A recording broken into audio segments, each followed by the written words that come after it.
Ассалаумағалейкум достар, сіздермен бірге мен А8Z. Бүгін біз выживаниемізді жалғастырамыз. Екінші бөлімі.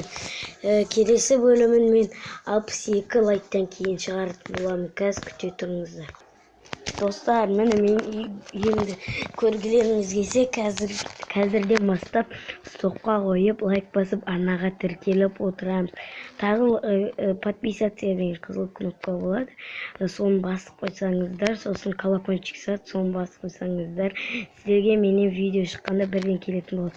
Ал кетіп біз бастаймыз. Міне мынау менің үйім. Мынаны өзім соққан, міне мынау менің үйім. Қазір кіріп ішіне таныстыратын болады. Мынау менің жататын жерім, міне. Өзім өйстіп істеп қойдым. Мына жақта блоктар, мына жақта тамақтар. Ана егінге еккен сондайлар, тамақтар дегендер тұрады. Мен өзімнің подвалымды көрсетемін.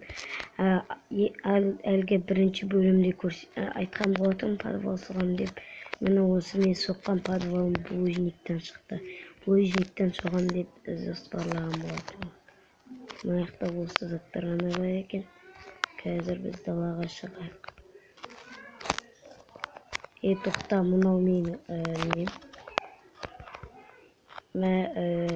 Мен қазір анаяққа барып келейін.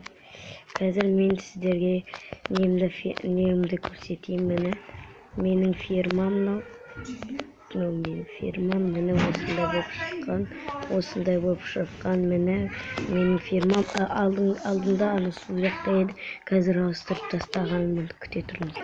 Достар, міне мен қасыма қазір маған кімдер қосылатыр? 2 адам қосылды. Қазір мен не істеп жатқаным? Идея, күте тұрыңыздар. Мен қазір фирмама барып, немді алып келем, пшеницамды. Неге дейсіздер? Өйткені пшеница маған аса қажет. Ана қойларды, қойды өзіме алып кетейін ба? Маған 4-еу керек, оған 1-еуін берейін. Бір нан жасаймын, сосын қалғандары не істеймін? Бір нан, қалған 1-еуін кімге берем? Ана бірмендегі қойға беремін. Тоқтай тұрыңыздар. Қойға 1 минутқа стоп. Достар, менде осындай қысқаша обзор болып отыр. Кішкентай болып қалса кешіріңіздер. Мен өзім солай айтқан болатынмын. Мені ол осындай болып шықты. Ұнаса лайктарыңызды басыңыздар. И пока-пока.